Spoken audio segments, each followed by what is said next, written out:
Mereka meyakini bahawa Isa itu adalah hamba Allah. Wa ibnu ummatihi, Isa itu anak dari salah seorang hamba Allah, yaitu Maryam. Wa kalimatun alqaha ila Maryam wa ruhum min. Ini yang harus diyakini, dan ini hari ini menjadi salah satu problem ketika menghadapi tahun baru. Jadi tahun baru ini ada sebahagian golongan orang mengatakan itu tidak merusak akidah, tidak mengapa. Padahal na'udzubillah, hati-hati perkara ini. Orang barat percaya bahawa angka 13 angka sial. Haram bagi kita percaya bahawa angka sial itu ada. Jangan percaya bahawa hari sial itu ada. Semua hari baik. Kalau sudah bagus akidah, semua dia pulangkan ke Allah, maka apapun dia lakukan, walaupun darah dia korbankan untuk Allah. Tusukan pedang tidak terasa.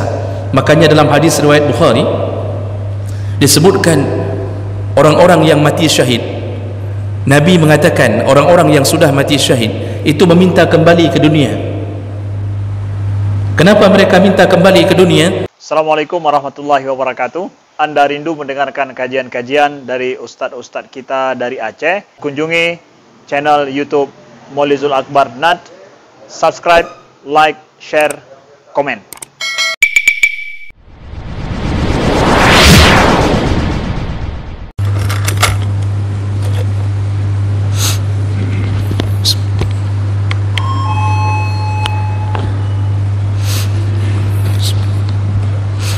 Assalamualaikum warahmatullahi wabarakatuh. Alhamdulillahil wahidil ahad, lam yalid wa lam yulad wa lam yakul lahu kufuwan ahad. Asyhadu an la ilaha illallah wahdahu la syarika lah, wa asyhadu anna Muhammadan abduhu wa rasuluhul karim.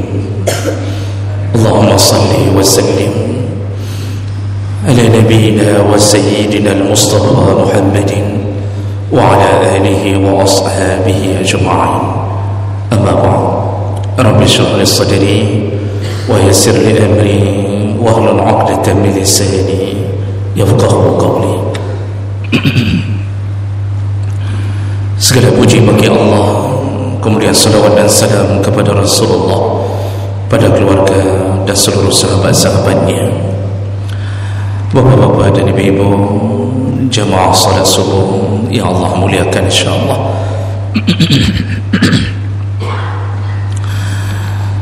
Salah satu daripada harapan kita yaitu semua kita ingin diberikan surga oleh Allah Subhanahu wa ta'ala. Tidak ada orang yang menginginkan neraka, walaupun pekerjaannya pekerjaan ahli neraka. Kalau kita tanya orang yang tidak salat, orang yang tidak puasa, orang yang tidak bersedia membayar zakat, pasti jawaban mereka menginginkan surga. Surga adalah harapan kita tertinggi. Di situ puncak kebahagiaan. Tidak lagi diselingi dengan kesusahan, baik kesusahan pikiran, susah hati, susah badan, tidak ada, sedikit pun tidak ada. Kalau diberikan surga saja kita sudah bersyukur, apalagi kalau diizinkan memilih surga. Diberikan surga saja sudah bersyukur, apalagi diizinkan untuk memilih surga. Nah, jemaah melakukan Allah Subhanahu wa ta'ala, ternyata dalam beberapa hadis Nabi SAW itu telah menyebutkan tentang beberapa golongan orang-orang yang diizinkan memilih surga. Ketika Nabi masih hidup, Nabi pernah berkata, kalau engkau memohon kepada Allah, maka mintalah surga Firdaus. Artinya jangan minta surga yang di bawah Firdaus. Kalau engkau bermohon surga kepada Allah, minta yang paling tinggi, kata Nabi, yaitu surga Firdaus. Nah, kali ini ada golongan-golongan orang yang diizinkan memilih. Silakan pilih, kata Nabi. Dan itu adalah hak Allah untuk memberikan hamba keistimewaan. Nah, jemaah melakukan Allah Subhanahu wa taala. Siapakah mereka? Inilah yang akan kita bicarakan pada subuh hari ini, yaitu orang-orang yang diizinkan untuk memilih surga suka-suka dia. Jadi kagalak-galak gedanyo. Seharusnya kita ditentukan surga. Engkau surganya ini, engkau surganya ini. Tapi ini silahkan pilih. Mari kita lihat keterangan dari Nabi sallallahu alaihi wasallam. Yang pertama, orang-orang yang diizinkan untuk memilih surga suka-suka dia, yaitu orang-orang yang akidahnya benar dan sempurna. Tidak sedikit pun ada unsur kesyirikan kepada Allah Subhanahu wa taala. Dan ini berdasarkan hadis Nabi sallallahu alaihi wasallam dari Ubadah bin Samit, hadis riwayat Muslim. Nabi sallallahu alaihi wasallam mengatakan, "Man qala," barang siapa yang mengucapkan dengan lisannya, dengan hatinya dan dengan perbuatannya. Apa dia? Asyhadu an la ilaha illallah wahdahu la syarika lah wa asyhadu anna Muhammadan abduhu wa rasuluhu wa anna Isa abdallah wa ibnu ummatihi wa kalimatun alqaha ila Maryam wa ruhum min. Jadi Nabi memulai dengan perkataan yang mengucapkan kalimat syahadatain. Ini kalimat syahadatain ini, itu bahagian daripada iman tertinggi. Kata Rasulullah, iman itu ada 60 sampai 70 tingkatan. Dan iman paling tinggi adalah kalimah la ilaha illallah. Berarti kita sudah sampai pada puncak yang diinginkan Allah, mengakui bahawa Allah sebagai Tuhan. Bapak Ibu yang Allah muliakan, dan tentu ini tidak hanya di dalam perkataan, juga wajib dibarengi dengan amalan. Makanya orang-orang hari ini kalau hanya mengandalkan la ilaha illallah tapi tidak pernah salat, insya-Allah tetap masuk surga, tapi setelah dibalbal di dalam neraka. Jadi kepenjuru ila dalam neraka ni baru dalam surga. Kalau hanya mengandalkan kalimah la ilaha illallah dalam mulut tetapi tidak diamalkan dengan perbuatan, dia percaya Allah itu satu, tapi dia tidak percaya tentang azab Allah, janji Allah. Nah, di sini bermasalah, imannya bermasalah. Maka apapun Allah muliakan, kalimat ini kalimat pertama yang menjadi pembuka kunci surga. Lalu kemudian Nabi sambung, dan kemudian mereka meyakini bahawa Isa wa anna Isa abdallah. Mereka meyakini bahawa Isa itu adalah hamba Allah. Wa ibnu ummatihi, Isa itu anak dari salah seorang hamba Allah, yaitu Maryam. Wa kalimatun alqaha ila Maryam wa ruhum min. Ini yang harus diyakini. Dan ini hari ini menjadi salah satu problem ketika menghadapi tahun baru. Jadi tahun baru ini ada sebahagian golongan orang mengatakan itu tidak merusak akidah, tidak mengapa. Padahal ketika kita membaca dan bertanya kepada orang-orang Nasrani, mereka itu tahun baru itu memang ulang tahunnya kelahiran Yesus, walaupun dipercaya 25 Desember, tapi puncak peringatannya itu di tahun baru. Maka kalimat Happy Christmas itu disatukan dengan Happy New Year's. Mereka yakin Isa, Yesus dalam pandangan mereka itu lahir 25 Desember. Peringatannya itu di tahun baru. Maka siapa bilang tahun baru tidak bermasalah? Orang-orang yang merayakan tahun baru itu bukan hanya sekedar merayakan tahun Masehi. Masehi ini pun kalender bentukan daripada Nasrani. Islam tidak kenal kalender Masehi, namun karena kita dijajah oleh kekuasaan barat, mau tidak mau kita memperingati segala sesuatu dengan kalender Masehi. Nama-nama bulan dalam kalender Masehi pun diambil dari raja-raja Roma, dan itu terbukti memang Nasrani betul. Hari ini Romawi itu memang pusatnya Nasrani dari dulu. Maka oleh karena itu tidak layak ketika kita memisahkan antara Natalan dengan tahun baru. Seharusnya baik tak pegang sapu malam tahun baru ni. Jangan buat apapun di malam tahun baru itu. Jangan tunggu jam 12.00 untuk merayakan masuknya tahun 2023. Baik tak preh-preh poh 12 ni. Ada orang yang tidak menunggu jam 12.00, tapi dia memanggang ayam, memanggang ikan khusus memperingati malam tahun baru. Masalahnya di mana? Bukan hanya sekedar perpindahan tahun. Pertama, kalender itu bentukan Nasrani. Yang kedua, memang diperingati oleh Nasrani untuk memperingati kelahiran Yesus. Dan yang ketiga, kalau kita diajak untuk bertoleransi, dalam akidah tidak ada toleransi. Yang ada toleransi dalam muamalah.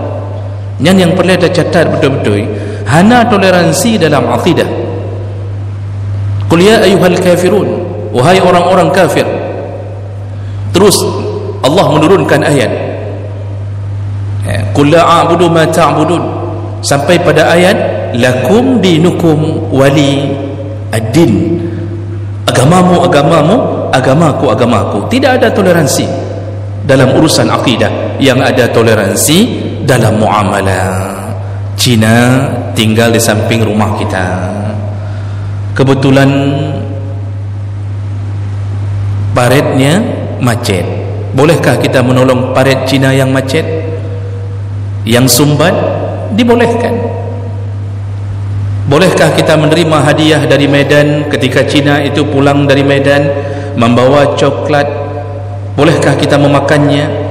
Boleh, dibolehkan. Selama bukan sesuatu yang haram, dibolehkan.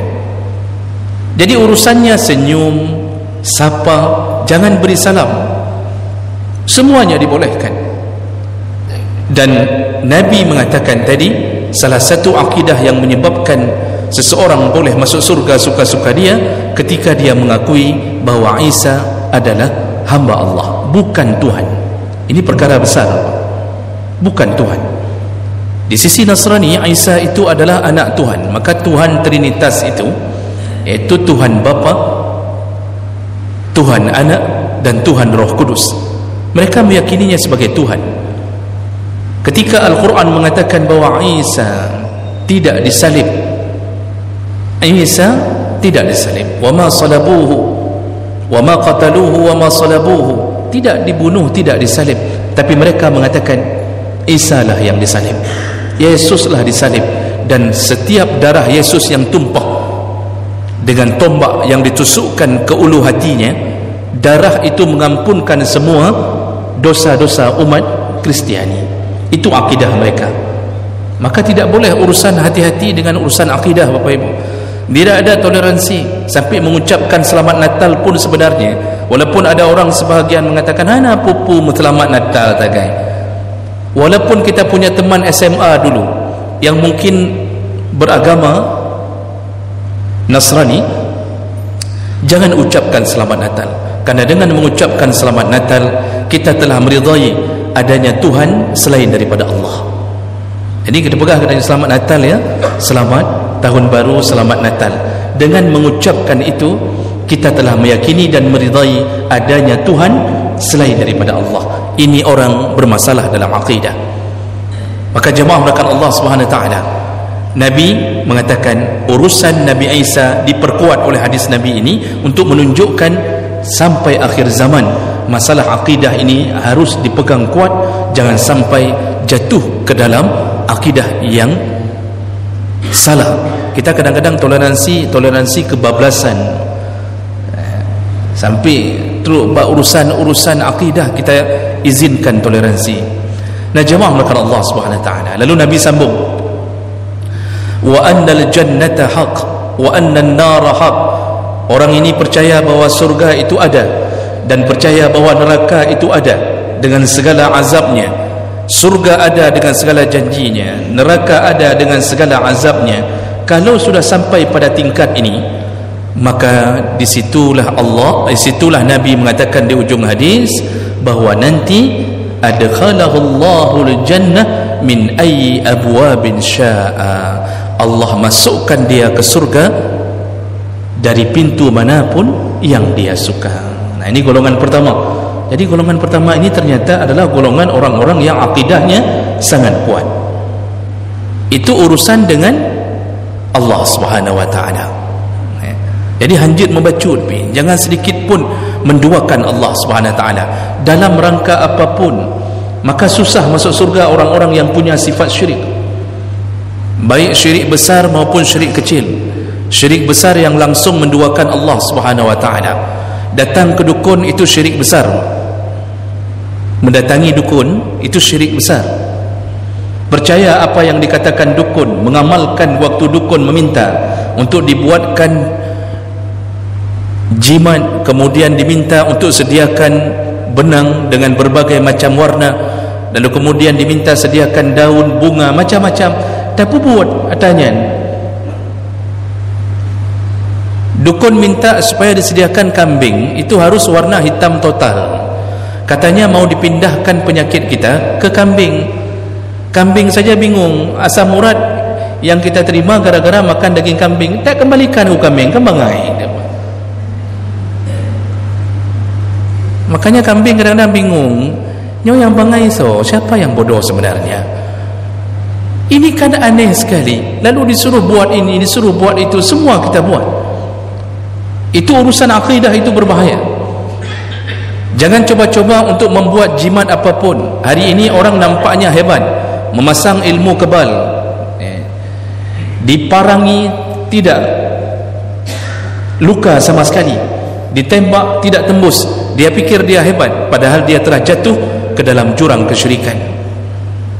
Mati, orang memuji-mujinya, matinya susah sekali. Dia punya ilmu ini, dia ini ilmunya tinggi, padahal dia jatuh dalam tipu daya syaitan yang bernama syirik. Rasulullah mengatakan, man 'allaqat tamimah faqad asyraka. Barang siapa yang menggantung-gantungkan jimat, maka dia telah jatuh ke dalam kesyirikan. Jadi di ibu-ibu jangan coba-coba memasang jimat di pinggang anak bayi. Itu anak bayinya tidak masuk neraka, mamaknya yang masuk neraka, bapaknya yang masuk neraka. Jangan percaya apapun yang sifatnya bukan karena Allah Subhanahu wa taala. Jangan katakan hujan itu jatuh karena bintang. Jangan katakan hujan itu jatuh karena pertemuan antara gesekan panas dengan gesekan dingin. Jangan katakan bahwa tsunami datang karena terjadinya pergesekan di lempengan bumi. Jangan katakan itu. Katakanlah semua karena Allah. Itu hanya sebab yang Allah buat. Hari ini orang kadang-kadang karet bak syirik, semua dia gantungkan dengan urusan dunia. Sampai harapannya pun dia gantungkan pada urusan dunia. Dukun-dukun hari ini dipelihara, dipamerkan di televisi, diberi uang yang banyak, diberi kesempatan yang luas untuk memamerkan kebodohan mereka, dan kita disibukkan memikirkan hidup mereka. Nyobut akidah. 13 tahun Nabi pelihara akidah ini. 13 tahun tidak ada salat, tidak ada zakat, tidak ada perintah puasa. Di Makkah tidak ada apapun. Yang Nabi tanamkan 13 tahun hanya percayalah Allah itu satu, Allah berkuasa, Allah punya neraka, Allah punya surga. Itu yang Nabi tanamkan, sehingga sahabat ketika diajak hijrah oleh Nabi SAW, mereka sudah yakin betul Allah itu akan membalas hijrahnya mereka. Tidak ada keraguan sedikit pun pada mereka. Orang kaget akidah. Kalau sudah bagus akidah, semua dia pulangkan ke Allah, maka apapun dia lakukan, walaupun darah dia korbankan untuk Allah, tusukan pedang tidak terasa. Makanya dalam hadis riwayat Bukhari disebutkan orang-orang yang mati syahid, Nabi mengatakan orang-orang yang sudah mati syahid itu meminta kembali ke dunia. Kenapa mereka minta kembali ke dunia? Mereka mengatakan, seandainya kami bisa dihidupkan kembali, kami akan berperang kembali, kami ingin ditusuk berpuluh kali lagi dengan pedang-pedang. Kenapa mereka minta itu? Ternyata janji Allah telah mereka dapatkan keindahan hidup sebagai seorang syahid. Nyan akidah. Maka jemaah melakukan Allah, kalau mau selamat dan diberikan surga, silakan pilih surga yang mana? Pasang akidah dengan baik. Jangan sedikit punnya nyona uroget, urohanaget. Karena orang kita kadang-kadang, karena Nusantara ini dulu dikuasai oleh Hindu, kita ini enggak terlepas Pak, walaupun pun dah pegah. Nusantara ini kan cuma dua agama dulu Pak. Sebelum datangnya Islam, di Nusantara ini cuma ada Hindu di bawah pimpinan kerajaan Majapahit, kemudian Buddha di bawah pimpinan kerajaan Sriwijaya. Dua itu yang berkembang, Hindu dan Buddha. Lalu kemudian datanglah para ulama dari Hadramaut, dari Gujarat, dari India, yang kemudian membawalah, dia bawa Islam. Alhamdulillah datangnya dari Samudra Pasai. Maka kita lebih dahulu mengenal Islam dibandingkan dari yang lain. Itu satu nikmat Allah beri kepada kita. Tapi Masya Allah, kadang-kadang amalan-amalan Hindu kita masih lakukan. Di Urojeh katanya, orang kita dulu itu untuk menyuburkan sawah, itu lembu jagat. Lembu jagat apa bahasa Indonesianya? Kebe jagat. Itu apa bahasa Indonesianya itu? Kerbau putih, kerbau albino itu. Itu dicari, lalu kemudian disembelih lehernya, tapi disengajakan darahnya untuk mengalir di air sawah. Jadi wadah gekoh olehnya, dia sengajakan agar darah lembu kebe jagat itu, kerbau jagat itu disengajakan agar jatuhnya ke aliran air sawah, dengan harapan biar mereka mendapatkan kesuburan. Itu bermasalah. Tapi kalau bersyukur setelah dapat panen sawah, makan-makan hari ini, itu insyaAllah tidak mengapa. Itu rasa syukur kita kepada Allah Subhanahu Wa Taala. Tapi jangan lakukan yang aneh-aneh. Jangan sampai kita memanggil hujan dengan pawang. Ya hei pawang hujan. Pawang hujan tahu apa? Sedangkan Allah telah mengatakan salah satu yang Allah simpan rahasianya adalah tentang hujan. La ya'lamuha illa Allah. Tidak ada yang tahu tentang hujan kecuali Allah. Datang kita panggil pawang. Hari ini pawang terkenal bernama Rara. Iraranya itu puro pihan. Kita mau buat walimah, Masya Allah, supaya tidak turun hujan, kita campakkan celana dalam. Kenapa harus celana dalam? Bukan hanya celana luar saja. Itu pun cari yang paling bau, yang belum dicuci. Berat tat bangai kadang-kadang. Jadi saya kena pegang walimah, nyantik lu dalam water seng. Lemparkan celana dalam ke atas seng. Makin dilempar makin berat hujan, banjir rumah hari itu. Na'udzubillah, hati-hati perkara ini. Orang barat percaya bahawa angka 13 angka sial. Haram bagi kita percaya bahawa angka sial itu ada. Jangan percaya bahawa hari sial itu ada. Semua hari baik. Jadi kita kadang-kadang mau buat ini, buat itu, ditanya sama orang-orang tua kita, bagaimana kita buat di hari ini kiban? Dia dah pegat ba oro nyo oro je. Lalu ada yang mengatakan nyan oro rabu hanaget, nyan kreuh, oro nyan kreuh. Entah bagaimana krehum ya. Nyan oro Selasa seuam hanaget, bulan Safar hanaget, bulan mekawin bulan Syawal tidak baik karena ini begini, itu nanti sial segala macam. Na'udzubillah, akidah kita bermasalah. Padahal semua itu urusan Allah Subhanahu Wa Taala. Dulu waktu kita kecil Bapak, itu majalah-majalah sebelum adanya HP, kita ni yang lahir-lahir tahun 70-an 60-an, yang tahun 70 80 majalah mandum na bintang. Bintang Gemini, Sagittarius. Lu lupa kena longing sih. Jangan fikir saya tidak lihat. Saya lihat dia waktu-waktu kecil, saya lihat. Virgo, nanti semuanya baca ramalannya. Yang berbintang Virgo, maka dia kentutnya bau. Mandum kentut bau. Gimana cara ni? Subhanallah, nanti jodohnya dengan bintang Gemini. Na'udzubillah. Percaya pada bintang sebagai penentu nasib, ini akidah yang rusak. Susah masuk surga, Pak. Sekecil apapun kita tidak gantungkan pada Allah, susah masuk surga. Tapi orang yang akidahnya sempurna, semua musibah Allah yang berikan, semua kenikmatan Allah berikan, hujan Allah yang berikan, tertabrak dia di tengah jalan, patah kakinya Allah yang berikan, jodohnya hari ini mungkin kurang cantik, Allah yang berikan, tinggal cari yang lain. Pepayadan. Oh, ibu-ibu dapat suami kurang kaya, Allah yang berikan untuk menguji kesabaran. Semua urusan anak kita laki semua tidak diberikan perempuan, Allah yang buat.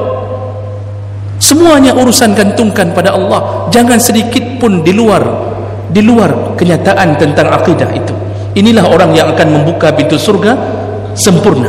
Silahkan, kata Nabi, nanti Allah mengatakan, silahkan pilih surga, silahkan pilih mau yang mana. Makanya pasang akidah dengan benar. Baik baca-baca kanyok, pegatnya, cok je, disuruh buat ini, disuruh buat itu, buat macam-macam. Jadi jamaah melakukan Allah itu golongan yang pertama.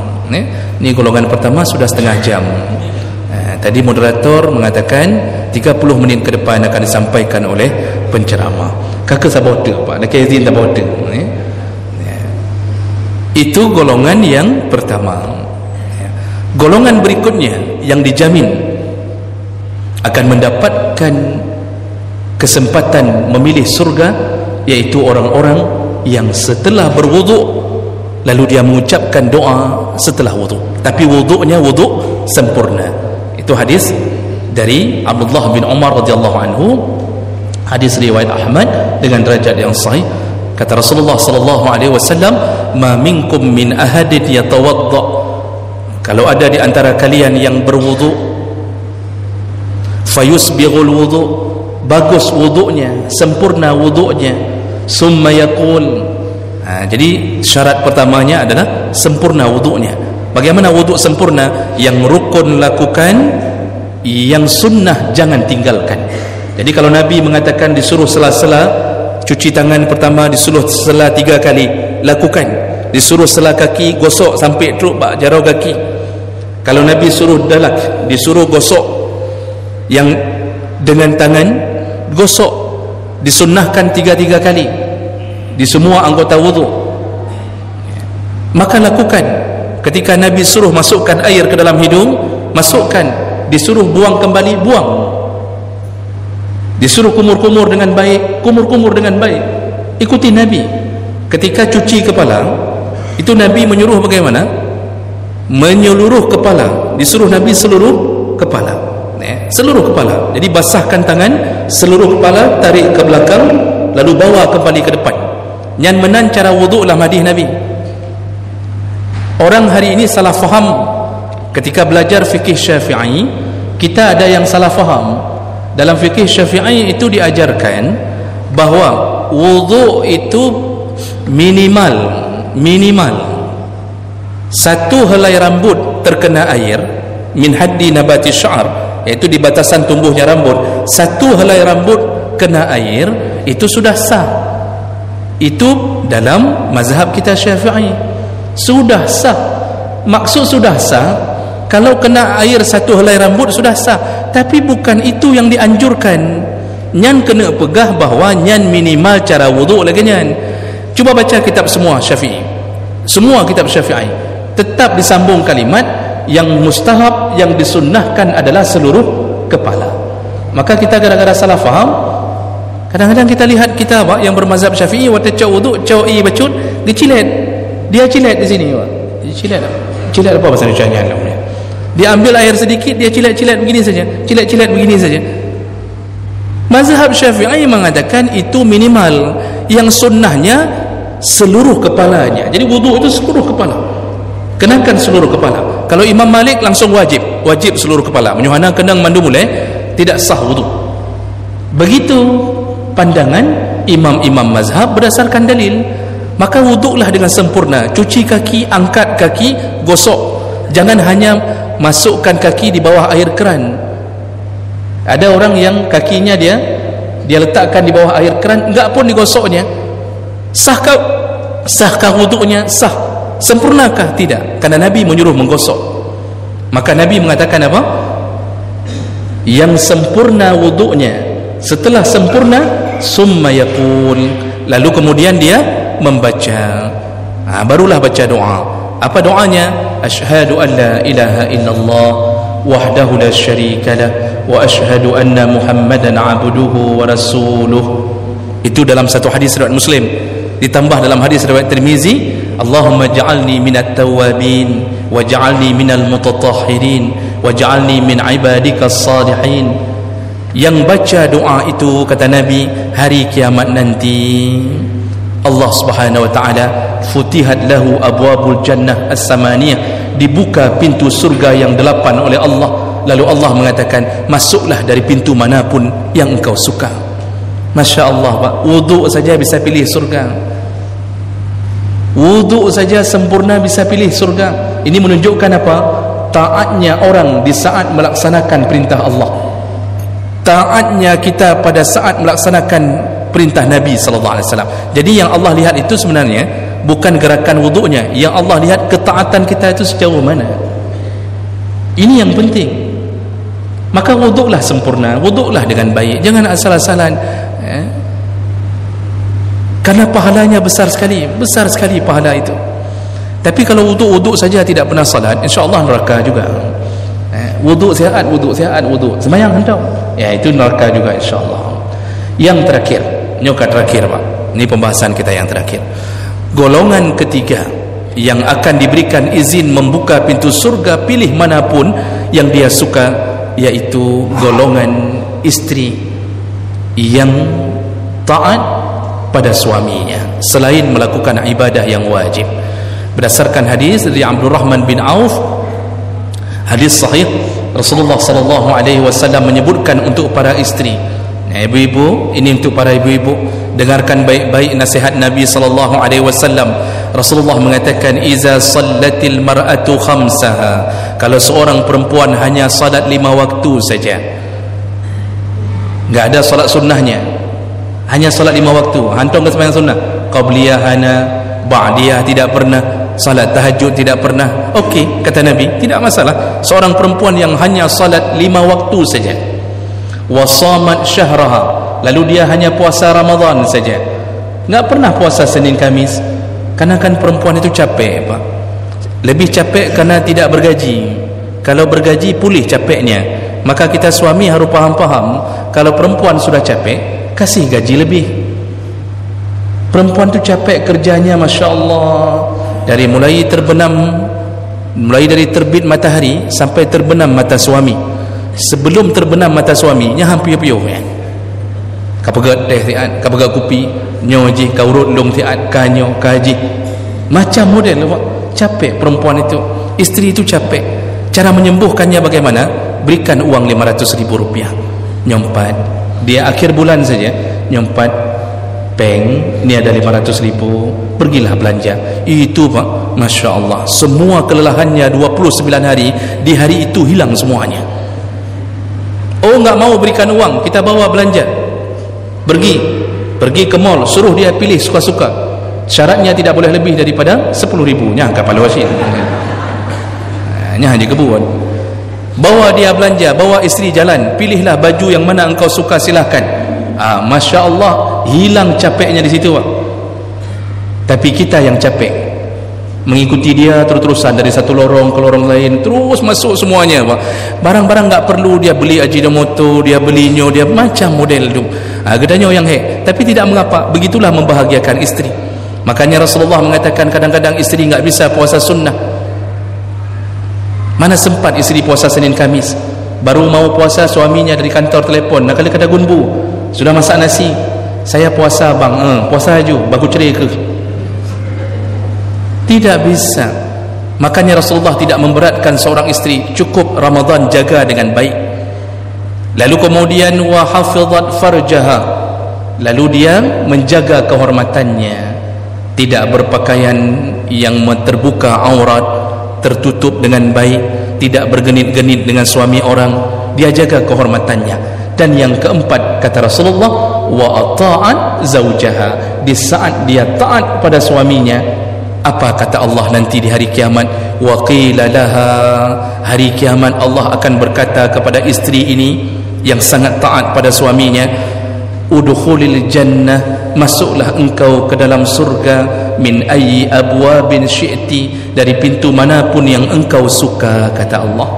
Masya Allah, ibu-ibu ada kesempatan nak buka pintu surga ibu. Syaratnya apa? Ibadah bagus. Yang wajib yang dua tadi. Kenapa Nabi tidak sebutkan zakat? Karena yang wajib zakat yang memberi nafkah kepada dia, suaminya yang wajib zakat. Isteri bukan orang cari nafkah, walaupun banyak orang hari ini cari nafkah, ya. Artinya rata-rata isteri tidak cari nafkah, maka enggak disebutkan zakatnya. Kenapa tidak disebutkan haji? Begitu nafkah tidak ada, haji tidak wajib. Oh, mau dihajikan oleh suami, alhamdulillah, ibu dapat suami yang baik.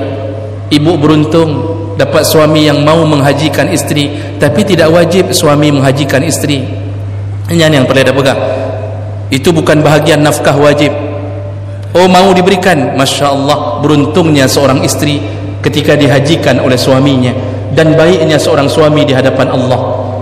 Maka tidak disebutkan zakat, haji, hanya disebut. Yang intinya setelah ibadah bagus, taatlah pada suami. Jadi ketika ijab kabul, itu surga berpindah dari tangan orang tua ke tangan suami. Surga pindah dari kaki seorang ibu yang menikahkan anaknya, berpindah ke kaki suaminya. Maka ibu-ibu yang Allah muliakan, jangan fikir orang tua seorang isteri lebih utama daripada suaminya. Tidak, suamilah lebih utama dia berbakti dibandingkan orang tua isteri. Tapi jangan sedih, kok je kemenan, misal kita tanya, kok bisa begitu? Ketahuilah, semakin taatnya isteri pada suaminya, semakin dekat orang tuanya menuju ke surga Allah SWT. Itu yang perlu difahami. Maka kalau ingin memasukkan orang tua ke dalam surga, taatlah pada suami. Dan ada hadis sebagai penutup kita. Rasulullah pada suatu hari mengatakan kepada sahabat, maukah kalian kutunjukkan perempuan-perempuan penghuni surga? Kata sahabat, bala. Siapa mereka ya Rasulullah? Tentu kabarkanlah kepada Nabi ya Rasulullah, kepada kami ya Rasulullah. Apa kata Nabi? Yaitu perempuan-perempuan ketika dia marah kepada suaminya atau dimarahi oleh suaminya, lalu kemudian dia mendatangi suaminya di pembaringan. Jadi kalau bukan dia marah ke suami, dia dimarahi oleh suami, lalu dengan rasa ketidaknyamanan hatinya, dia datang ketika suaminya mau tidur, dia datang, lalu dia pegang tangan suaminya, dia genggam tangan suaminya, lalu dia berkata, nyom bunyi hadis, apa katanya? Aku tidak bisa memejamkan mataku, wahai kanda, aku tidak bisa memejamkan mataku. La aghmidu ainayya, hantengeun lum. Kanda, abang hantengeun lum. Hatta tarda anni, sampai engkau memaafkan dosa-dosaku. Itu kata Nabi, perempuan penghuni surga itu setelah dimarahi sama suami pun, padahal suami yang salah, tapi dengan keinginan masuk surga, dia datangi, lalu dia katakan, napa ma'ahlum, maafkanlah aku tidak bisa tidur, hantengan lu menyogolam napa ma'ahlum. Masya Allah, ketika itulah malaikat kagum, takjub dengan isteri ini, maka dicatatlah dia penghuni surga Allah. Nyankannya yang penting kan surga. Cuma bapak-bapak mungkin nanti akan heran malam pertama, setelah isteri ikut pengajian mendapatkan hadis ini, mungkin nanti malam ada isteri yang datang pegang tangan suami, abang napa ma'ahlum, hantengeun long lagi nyo, napa ma'ahlum. Suami akan mengatakan, pajan pun ke lagi nyo. Kapan pertama mulai kayak gini? Dia pegang kepalanya, suum sangnyo. Karena biasanya dia lawannya, bang. Itu nggak mau bicara sampai seminggu. Hari itu dia minta maaf. Disitulah perlunya menuntut ilmu, tahulah jalan-jalan menuju ke surga Allah Subhanahu Wa Taala. Maka wahai para istri, taatlah pada suami, karena itulah jalan menuju surga Allah Subhanahu Wa Taala, selama suami itu taat kepada Allah Subhanahu Wa Taala. Tidak perlu taat pada suami pemain game judi online yang laki jelame untuk membeli kembali chip. Jangan taat. Itu kalau perlu minta cerai, ya. Sampai begitu. Baik, demikianlah petunjuk Nabi tentang orang-orang yang mendapatkan surga lalu memilih surganya suka-suka dia, Allah berikan untuknya. Mudah-mudahan bermanfaat. Subhanakallahumma bihamdik, asyhadu an la ilaha illa anta, astaghfiruka wa atubu ilaik. Wassalamualaikum warahmatullahi wabarakatuh.